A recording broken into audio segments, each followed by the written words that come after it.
अपने माधवदास भक्त के लिए ठाकुर जी जगन्नाथपुरी छोड़ करके वृंदावन चले गए। हरिदास भक्त के साथ में ठाकुर जी वृंदावन में विराजमान हो गए। हरिवंश महाप्रभु की भक्ति से श्री राधा वल्लभ लाल जी अपने श्वेत द्वीप को छोड़ करके वृंदावन आ गए। श्री हरिराम व्यास जी के लिए जुगल किशोर जी प्रकट हो गए। रूप गोस्वामी के लिए श्री राधा गोविंद देव प्रकट हो गए। सनातन गोस्वामी के लिए ठाकुर जी मदन मोहन रूप में प्रकट हो गए। मधु पंडित के लिए ठाकुर जी गोपीनाथ रूप में आ गए। और हमारे स्वामी श्री हरिदास जी के लिए ठाकुर जी श्री बांके बिहारी लाल के रूप में प्रकट हो गए।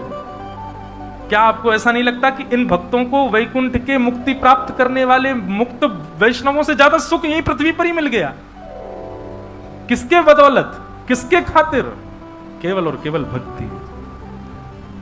इसलिए कथा मुक्ति के लिए नहीं सुननी है, नाम जप मुक्ति के लिए नहीं करना है, ये पुण्य मुक्ति के लिए नहीं करने हैं।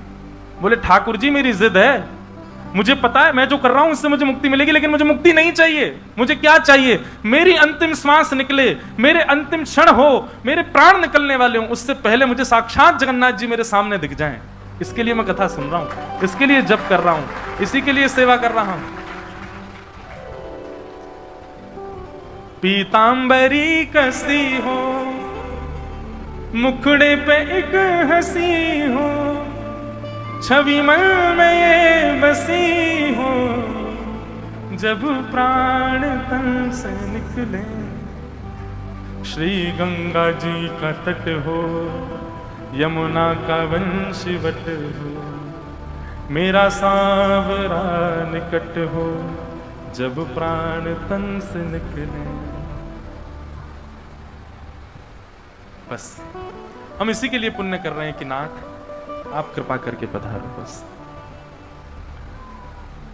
और परीक्षित, ये 7 दिन तुम मुक्ति के लिए मत मांगो। इन 7 दिनों में तो ऐसी भक्ति करो कि 7 दिन बाद तक्षक सर्प डसेगा, तुमको मुक्ति मिलेगी, तुमको भगवान के दर्शन होंगे। ये सोच पहले निकालो अपने अंदर से। 7 दिन बाद, मृत्यु के बाद भगवान का दर्शन नहीं करना है, 7 दिन के अंतराल में ही तुमको ठाकुर जी का दर्शन करना है, जीवित अवस्था में करना है। इस भावना से मेरे सामने बैठो। तब परीक्षित की मन बुद्धि शुद्ध हो गए, हाथ जोड़ दे, नहीं भगवान अब मुझे मुक्ति नहीं चाहिए, अब मुझे चिंता ही नहीं है मुक्ति की, अब तो केवल आप ऐसा कर दीजिए, मेरे 7 दिन की श्वास बची है, ये अंतिम श्वास जब निकले उससे पहले मुझे कोई ना दिखे, मेरे ठाकुर जी मुझको दिख जाएं, ऐसी कृपा करो। तब सुखदेव जी कहते हैं ये तो केवल भक्ति से होगा, और भक्ति तुम्हारे चित्त में प्रकट हो ये केवल भागवत जी से होगा। मैं तुमको भागवत सुनाता हूं। तब यहां से सुखदेव जी भागवत सुनाना प्रारंभ करते हैं। बोलो भागवत महापुराण की। अब आगे बंधुओं बड़ी विस्तार से कथा है और बड़ी सुंदर कथाएं हैं, पर क्या करें, सबको हम प्रणाम मात्र कर लेते हैं। तो सृष्टि प्रसंग सुनाया गया। सृष्टि प्रसंग के बाद कपिल देवभूति संवाद। कपिल देवभूति संवाद में भगवान कपिल ने देवभूति माता से अनेक प्रश्न किए, भगवान ने सबके उत्तर दिए। तत्पश्चात ध्रुव चरित्र सुनाया गया। ध्रुव ने भगवान की प्राप्ति की, वन में जाकर के ठाकुर जी को अत्यंत आनंदित करके प्रसन्न किया। और ध्रुव ने अपनी भक्ति में भगवान से व्यसन मांगा, एडिक्शन। ठाकुर जी, मुझे इतनी अच्छी बात लगती है ध्रुव जी की। ध्रुव जी भगवान से कहते हैं, भगवान कहते हैं वरदान मांगो, ध्रुव क्या चाहिए? तो ध्रुव जी कहते हैं कि भक्ति मुह प्रवहता त्वयि में प्रसंगो भूयादनंत महता ममलाशयाना ये नांजसोल्वण मुरुव्यसनं भवाब्धिं निश्चय भवत गुण कथा मृतपानमतः। देखो, एक बात मैं 2-3 कथाओं से कहता आया हूं, आपको भी कहूं। भक्ति में ये जरूरी नहीं कि आप कितनी देर बैठते हो ठाकुर जी के सामने, भक्ति में ये जरूरी नहीं आप कितनी परिक्रमा लगाते हो, भक्ति में ये जरूरी नहीं आप कितनी माला करते हो, भक्ति में ये जरूरी नहीं आप ठाकुर जी का कैसा श्रृंगार करते हो, कैसा भोग पधराते हो, ये सब आवश्यक नहीं है। भक्ति में आवश्यक क्या है? आपका प्रस्तुतिकरण कैसा है, आप ऑफर कैसे करते हो ठाकुर जी को, जो भी कर रहे हो वो किस प्रकार से, आपके भाव कैसे हैं उस समय। हम लोग करते हैं ना कि लोगों से पूजा करते हो, सुबह सुबह कुछ करते हो, पढ़ो, हाँ हनुमान चालीसा करता हूँ, दूसरे दिन सुनने बैठो कैसे करता हूँ,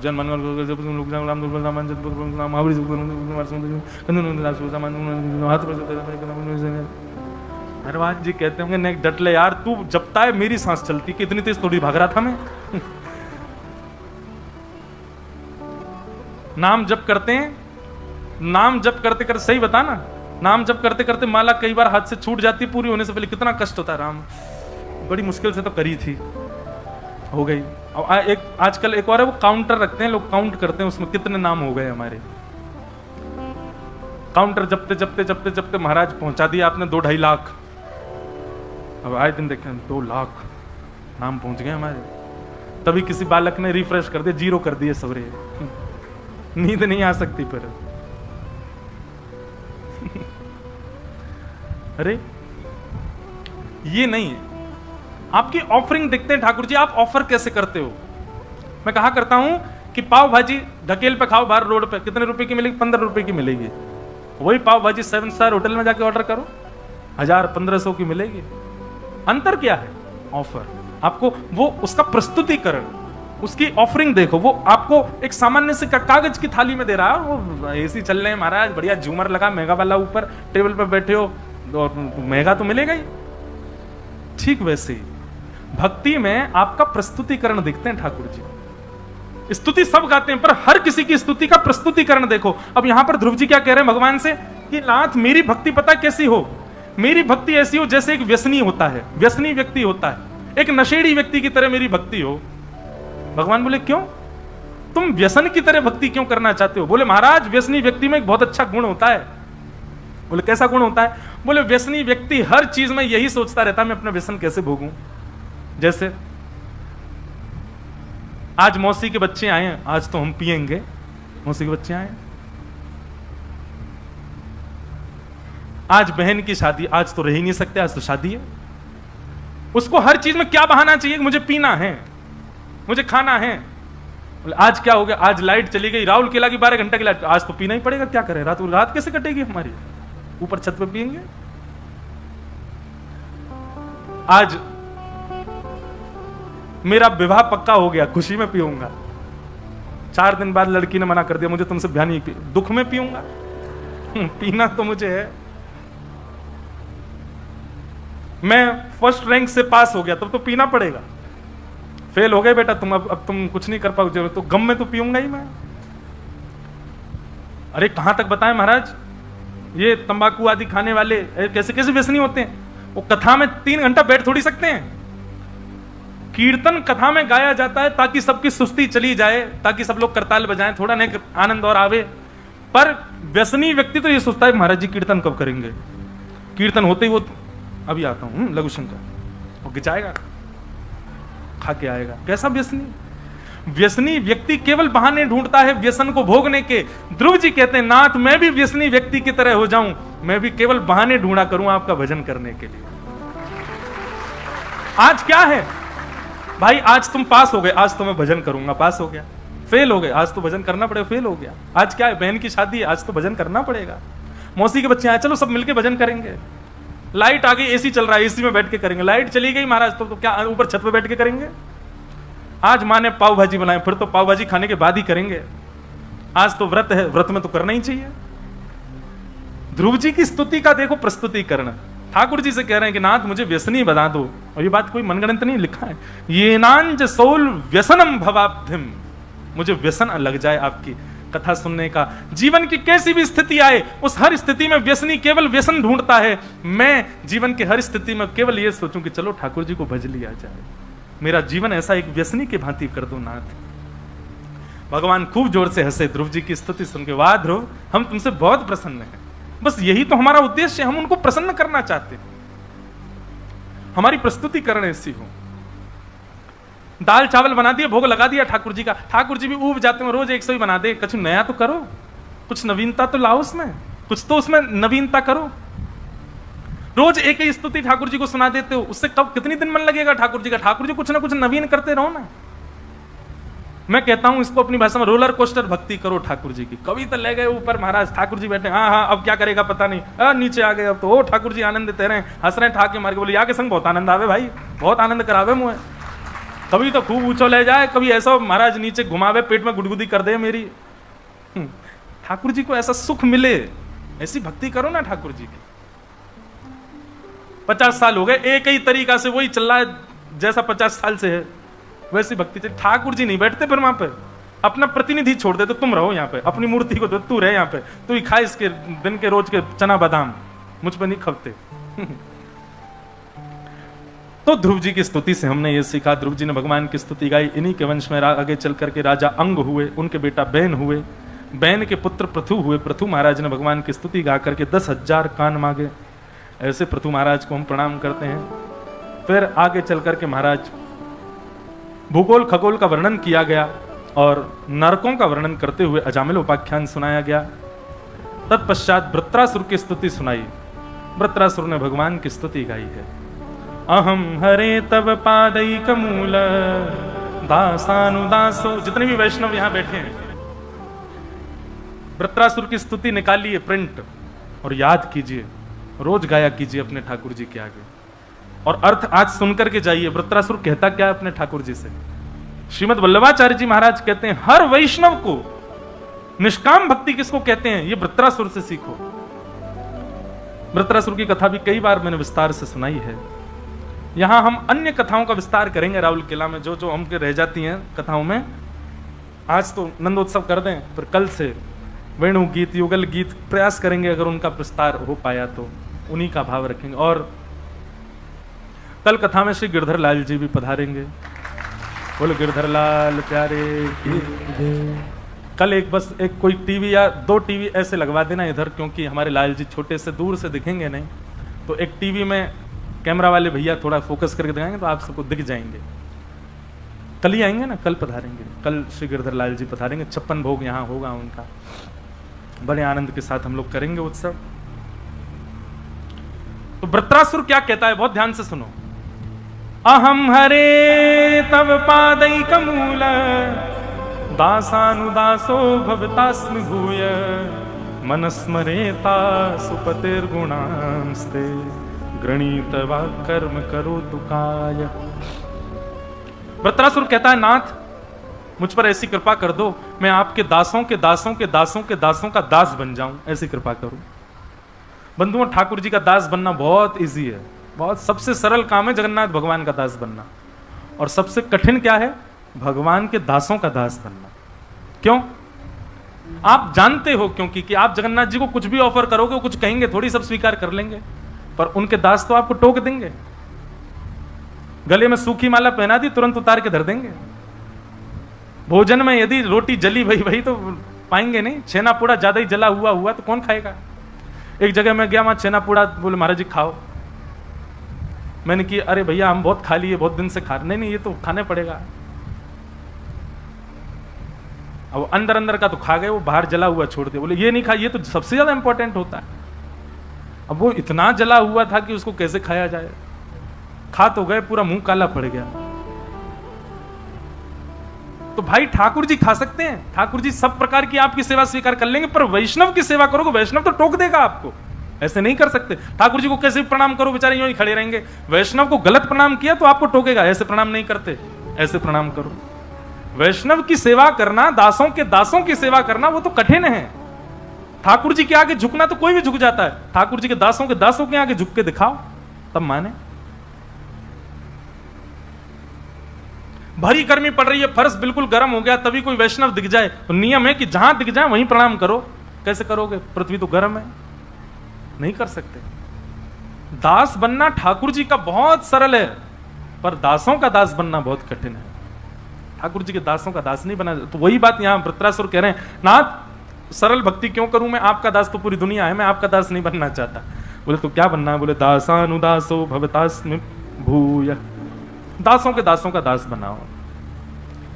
ठाकुर जी बोले अच्छा, तुम जरूर हमको ये, आज की भाषा में कहूं तो बटरिंग कर रहे हो, ये हमको तुम केवल लुभाने के लिए ये चिकनी चुपड़ी बातें कर रहे हो, ताकि तुम्हारी बातों से हम रीझ करके कह दें कि कुछ मांग लो, और सही तुम हमसे कह दो कि ब्रह्मा की पदवी दे दो। हम सब जानते तुम्हारी बात। वृत्रासुर कहता है क्षमा करें भगवान, लेकिन जो मैं चाहता हूं वो आप दे ही नहीं पाओगे।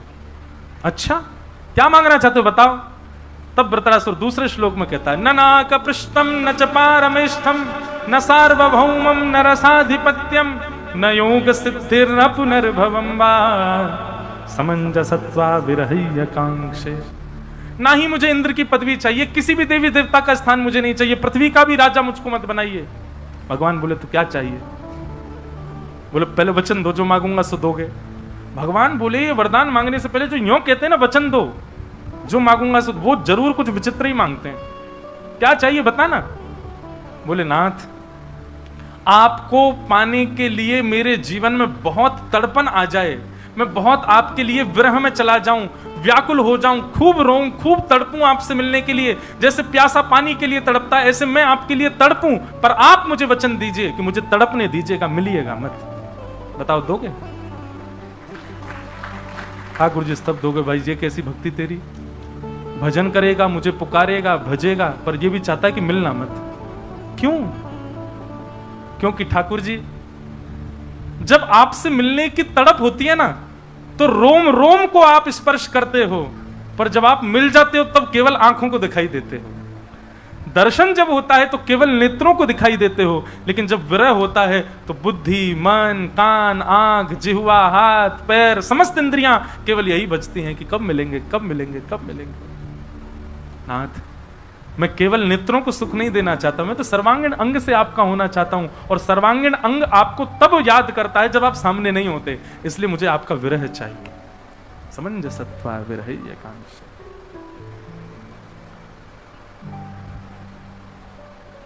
इस प्रकार वृत्रासुर ने भगवान की स्तुति गाई। बोलो भक्तवत्सल भगवान की। ऐसे ऐसे प्रसंग हैं भैया भागवत में, कहां ले जाएं हम इनको। इतनी कथा करते हैं पर हर बार हर कथा में कुछ नवीन भाव प्रकट हो जाता है। आगे श्रीमद् भागवत में प्रहलाद चरित्र सुनाया गया, जहां पर भक्त प्रहलाद ने एक विपरीत कुल में, विपरीत खानदान में, विपरीत परिवार में, विपरीत समाज में, विपरीत माहौल में रह करके भी भगवान को प्राप्त किया। मैं कहा करता हूं कथा में, माताजी डॉक्टर, पिताजी डॉक्टर, और उसके बाद बेटा भी डॉक्टर बन जाए कोई बड़ी बात नहीं है। लेकिन माताजी भी डॉक्टर नहीं है, पिताजी भी डॉक्टर नहीं है, परिवार में दूर दूर तक कोई वैद्य नहीं है, और फिर बेटा डॉक्टर बन के निकले तो उसकी बड़ी प्रशंसा होती है। ये भी भक्त हैं, वो भी भक्त हैं, आगे भी भक्त हैं, पीछे भी भक्त हैं, चारों तरफ भक्ति भक्त हैं, उसमें तुम भी भक्त हो गए, कोई बड़ी बात थोड़ी है। लोग बात कहते हैं महाराज जी स्कूल का माहौल हमारा ऐसा, कॉलेज का ऐसा, कॉलेज वहां ऑफिस का माहौल बड़ा अलग सा है, वहां हम भक्ति नहीं कर पा रहे हैं, क्या करें? प्रहलाद जी का चरित्र सुनो। प्रहलाद जी ने माहौल का त्याग नहीं किया, प्रहलाद जी ने परिवार का त्याग नहीं किया, प्रहलाद जी ने विद्यालय का त्याग नहीं किया, प्रहलाद जी ने राक्षसत्व का त्याग नहीं किया, हर चीज को स्वीकार किया, क्योंकि सब वस्तु भगवान ने प्रदान की है। सबको स्वीकार करते हुए सबके बीच रह करके भजन किया। इसलिए भैया परिस्थितियों को मत कोसो ठाकुर जी के भजन के लिए। प्रहलाद जी महाराज ने बीच राक्षसों के रह करके भजन किया। आज पिता ने प्रहलाद जी को पकड़ करके कहा, तेरा स्वामी, तेरा नाथ हरि कहां है, बता, मैं आज उसको देखूं। बोले खंबायु अग्निम सलिलम महिम च ज्योतिम से सत्वानि दृशो द्रुमादिन यत्किंच भूतम प्रणमेद अनन्यम। पिताजी, सरित्र मुद्रांश हरे शरीरम, संसार में दिखने वाली हर वस्तु हरि का शरीर है, सब कुछ हरि है, सब जगह वो विद्यमान है। बोले अच्छा इस खंबे में है? बोले हाँ मुझे दिख रहे हैं। जैसे ही खंभ भेदन किया भगवान नृसिंह प्रकट हो गए। बोलो नृसिंह भगवान की। क्या नृसिंह भगवान खंभों में रहते हैं? नहीं, खंबे में नृसिंह भगवान नहीं है, प्रहलाद के विश्वास में नृसिंह भगवान है। प्रहलाद का भरोसा है कि यहां नृसिंह है, इसलिए भगवान वहां नहीं जहां मंदिर, भगवान वहां जहां आपका विश्वास। प्रयागराज में एक सेठ जी थे, उनकी बहुत बड़ी संपत्ति थी, उनकी कोई संतान नहीं थी, तो उन्होंने कुंज बिहारी भगवान का मंदिर बनवा दिया। दोनों पति पत्नी मिलकर के कुंज बिहारी भगवान की सेवा करते, उन्हीं को ही अपना पुत्र मानते थे। विश्वास कितना प्रबल होता है देखो, बिल्कुल सत्य घटना है और ज्यादा 50-60 साल पुरानी घटना है। कुंज बिहारी भगवान को ही अपना पुत्र मानते थे। गांव के लोगों ने सेठ जी से एक दिन कहा कि भैया तुम्हारी इतनी संपत्ति, इतना व्यापार, इतना सब कुछ, तुम्हारा बड़ा वैभव है गांव में, कोई बालक गोद ही ले लो, उसके नाम सब कर जाना। सेठ जी बोलते अरे बालक की क्या जरूरत है, कुंज बिहारी मेरे पुत्र हैं, सब इन्हीं का है, जितनी खेती बाड़ी, जितनी संपत्ति, जितना सब कुछ इनके नाम कर दूंगा। एक वयोवृद्ध हंस करके कहने लगा, बोले संपत्ति तो इनके नाम कर जाओगे, पर पुत्र के और भी काम होते हैं, वो कौन करेगा? बोले तुम्हारे कौन करेगा? बोले हमारे तो पुत्र हैं। बोले मेरे पुत्र कुंज बिहारी हैं, वो करेंगे मेरे सारे काम। बोले अरे काम तो सुनो। बोले बताओ। बोले पिता की मृत्यु पर पुत्र आकर के अंतिम संस्कार करता है, तुम्हारे कुंज बिहारी करेंगे तुम्हारा संस्कार? एक क्षण के लिए कुंज बिहारी की ओर देखा और नेत्रों में आंसू भर आए सेठ जी के। बोले कि मैं देखने के लिए बैठा तो नहीं रहूंगा तब, पर तुम लोगों को दिखेगा, मेरा संस्कार यही करेंगे आकर के। कह दी उन्होंने बात, सबने मजाक में ले ली, चले गए। 20-22 वर्ष बाद जाकर के सेठ जी की मृत्यु हुई। और जब मृत्यु हुई तो कोई तो था नहीं उनके परिवार में। गांव के लोगों ने अर्थी बनाई, गांव के लोगों ने सब काम किए, गांव के लोगों ने चिता बनाई। बस उन सेठ जी का एक काम था कि वो शाम को गांव के सारे बच्चों को बैठा करके सबको रेवड़ियां बांटते थे, किसी को कुछ देते थे, मीठा खिलाते थे, सबसे बहुत प्रेम था। तो सब बच्चे उनकी शव यात्रा में गए और सब बच्चे खूब रो रहे थे। उन्हीं बालकों में एक छोटा सा बालक, जब चिता पर सेठ जी का शरीर रख दिया तो वो बालक उनके पैर के अंगूठे को पकड़ करके गए, सेठ जी आप अब मुझे दूध कौन पिलाएगा? रात में मुझे बैठा के दूध कौन पिलाएगा? सेठ जी मुझसे बातें कौन करेगा? सेठ जी मुझे कौन भोग लगाएगा? गांव के लोग बोले सेठ जी का बच्चों से बड़ा प्रेम है, भैया एक काम करो, इन्हीं बालकों में किसी से अंतिम संस्कार करवा दो सेठ जी का। 20-22 साल पहले सेठ जी ने कहा था, किसी को इतना याद भी नहीं। तो वही बालक जो अंगूठा पकड़ के रो रहा था, उसी बालक को अग्नि दे दी। बोले तुम ही संस्कार करो। बता दिया, उन्होंने संस्कार किया। संस्कार के बाद सब लोग बोले भैया यमुना जी में स्नान करो, एक एक गोता लगा के अपने अपने घर चलो। सबने गोते लगाए। जैसे ही उस बालक ने गोता लगाया सब बाहर आ गए, लेकिन वो बालक बाहर नहीं आया। खूब ढूंढा गोताखोरों ने, लेकिन बालक नहीं मिला जमुना जी के अंदर। तब वयोवृद्धों को याद आया, बोले सेठ जी कहते थे मेरा संस्कार तो कुंज बिहारी करेंगे। अरे भाई दौड़ करके चलो सेठ जी के मंदिर में, कुंज बिहारी है कि नहीं देखो वहां जाकर के। सब दौड़ करके गए तो क्या पाया, कुंज बिहारी तो खड़े थे, पर सिर से लेके पैर तक जितने वस्त्र थे सब यमुना जी के जल चुचा रहा था सबसे। मानो उन सेठ जी का संस्कार करके ठाकुर जी आए। ठाकुर जी किसमें विराजमान है? विश्वास, भरोसा। भरोसा होगा, मानो तो मैं गंगा मां हूं, ना मानो तो बहता पानी। विश्वास है तो जगन्नाथ है, विश्वास नहीं है तो दारू ब्रह्म है, लकड़ी के समान है। विश्वास। प्रहलाद जी ने कहा कि हां ठाकुर जी हैं। खंभ भेदन करके भगवान नृसिंह प्रकट हो गए और प्रकट होकर के हिरण्यकश्यप का वध कर दिया। प्रहलाद जी ने स्तुति गाई, भगवान ने उन पर अनुग्रह किया। बोलो भक्तवत्सल भगवान की जय। गजेंद्र मोक्ष की कथा सुनाई गई, बलि वामन अवतार सुनाया गया, और सब सुनाते हुए नवम स्कंद में गंगा जी का प्रादुर्भाव, श्री राम जन्म की कथा और श्री राम अवतार का मंगल विषय सुनाया गया। एक श्लोक में संपूर्ण राम कथा है। सब लोग प्रणाम करो राम जी को। गुरुवर थे त्यक्त राज्यो व्यचरिदनुवनम पद्म पद्भ्याम प्रियायाः पाणिस्पर्शा क्षमाभ्याम रजत पथरुजो यो हरीन्द्रानुजाभ्याम वैरूप्या शूर्पणख्या प्रिय विरह रुषारोपित भ्रूविजम्भ तस्ताब्धिर्बद्ध सेतु खलदव दहन कौशलेन्द्रोवतान्नः। बोलो राजा रामचंद्र भगवान की जय। भगवान श्री राम का मंगल विषय यहाँ सुनाया गया। 2 अध्यायों में श्री राम कथा सुनाई गई। तत्पश्चात यहाँ पर चंद्रवंश की कथा सुनाई और उसी चंद्रवंश में प्रकट हुए भगवान श्री कृष्ण। अब यहाँ से 10वां स्कंद प्रारंभ होता है कि कथितो वंश विस्तारो भवता सोम सूर्ययो राज्ञां चोभय वंशानां चरितम परमाद्भुतम। 2 श्लोकों में संपूर्ण कृष्ण कथा सुनाकर के श्री सुखदेव जी महाराज विश्राम ले लिए। परीक्षित जी ने चरणों में प्रणाम करते हुए कहा, भगवान 2 श्लोकों में आप कृष्ण कथा मत सुनाओ। आपने इतने सारे राजाओं की कथा विस्तार से सुनाई, मैंने सबको सुना, पर जिनकी कथा सुनने के लिए मैं यहां बैठा हूं उनकी कथा विस्तार से सुनाओ। अरे कहा तो मैं पहले मुक्ति की कामना कर रहा था, आपने ही कहा कि भक्ति मांगो, और जब भक्ति मांग रहा हूं तो आप उन कृष्ण की कथा 2 श्लोकों में सुना रहे हो। मथुरा में जन्म लिया, गोकुल में ये किया, वृंदावन में ये किया, मथुरा में जाकर कंस को मारा, द्वारिका में ये लीला, और ये सारी बातें आप 2 शब्दों में सुना करके ऐसे शांत मत कीजिए भगवान, विस्तार से सुनाओ। परीक्षित जी महाराज कहने लगे, सुखदेव जी कहने लगे, परीक्षित तुम 4 दिन से एक ही आसन पर बैठे हो, थोड़ा उठ लो, कुछ खा पी लो, थोड़ा आराम कर लो, फिर सुना देंगे। सुखदेव जी महाराज कहते हैं, भगवान अब मुझे भूख प्यास नहीं लगती, मुझे नींद नहीं आती है। वास्तव में सोने पर व्यक्ति को जो ऊर्जा प्राप्त होती है, भोजन करने पर जो बल प्राप्त होता है, जलपान करने पर जो शीतलता मिलती है, वो ऊर्जा, वो बल, वो शीतलता मुझे आपकी वाणी में प्राप्त हो रहा है। अब मुझे किसी अन्य की आवश्यकता नहीं। आप कृपा करके अब तो मुझे विस्तार से कथा सुनाओ। परीक्षित जी महाराज कहते हैं, जब श्रोता की स्थिति ऐसी हो जाए कि उसको अन्न जल की भी स्थिति नहीं है, उसको सोने की भी स्थिति नहीं है, वो पूर्ण रूपेण उत्सव में हो जाए। उत्सव में व्यक्ति ऐसा ही हो जाता है, अत्यंत गम में व्यक्ति ऐसा होता है और अत्यंत उत्साह में व्यक्ति ऐसा होता है।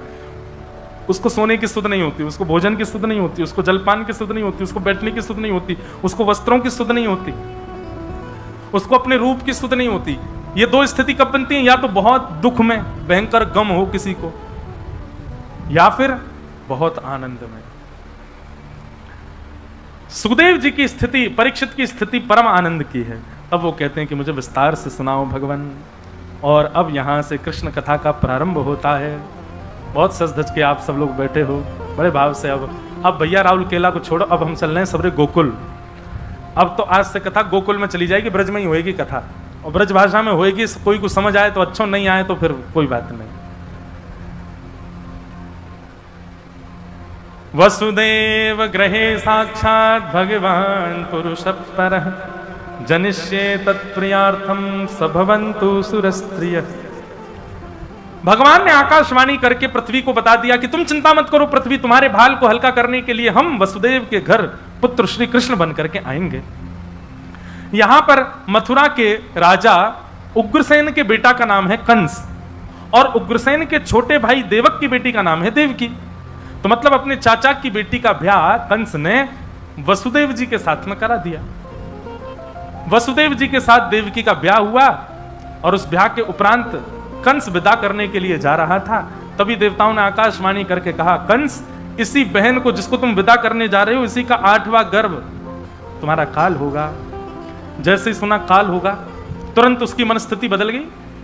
अच्छा एक बात सुनो, आपके मन में आया मुझे जगन्नाथपुरी जाना है, वहां जाके महाप्रसाद पाना है, वहां जाके समुद्र स्नान करना है, वहां जाके संतों के दर्शन करने हैं। आपके मन में ये भाव बहुत तीव्रता से प्रकट हो गया, और अचानक से किसी ने थोड़ा सा कुछ आके कह दिया, अरे जगन्नाथपुरी में तो ऐसा है, और तुरंत आपका मन खट्टा हो जाए, तो समझ जाना आप ही कंस हो, जो एक क्षण में एक बात पर ठाकुर जी पर अविश्वास कर देते हैं, वो कंस है। लेकिन कोई कितना भी कुछ कहता रहे, आपके तन पर, आपके चित्त पर उसका कोई प्रभाव ना पड़े। ठाकुर हमरे रमण बिहारी, हम हैं रमण बिहारी के, साधु सेवा धर्म हमारा, काम न दुनियादारी से। कोई भला कहे चाहे बुरा कहे, हम हो चुके रमण बिहारी के, साधु सेवा धर्म हमारा, काम न दुनियादारी से। ठाकुर हमरे रमण बिहारी, हम हैं रमण बिहारी के। भैया ठाकुर जी के प्रेम में और संसार प्रेम में अंतर कहां रहा? आपका ब्याह पक्का हो गया, किसी ने आके कहा अरे लड़का तो ऐसा है, और आपने तुरंत ब्याह तोड़ दिया, तो संसार की बात है। संसार में ये कर सकते हो, आपके अनुकूल व्यक्ति नहीं उसको छोड़ सकते, पर एक बार ठाकुर जी के हो गए, उसके बाद ठाकुर जी पर संशय होना, ये तो राक्षस बुद्धि है।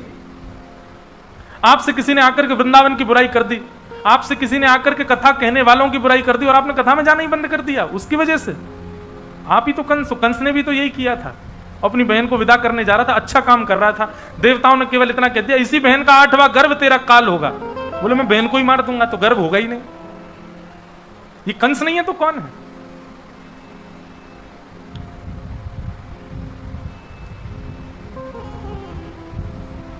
केश पकड़ लिए देवकी के, जैसे तलवार निकाल करके सर धड़ से अलग करने लगा। वसुदेव जी ने चरण पकड़ लिए, जितने बालक होंगे हम सब तुमको दे देंगे, लेकिन देवकी को मत मारो। वसुदेव जी की बात पर विश्वास करके देवकी को मुक्त कर दिया, दोनों को कारागृह में डाल दिया। 6 बालकों की हत्या कंस ने की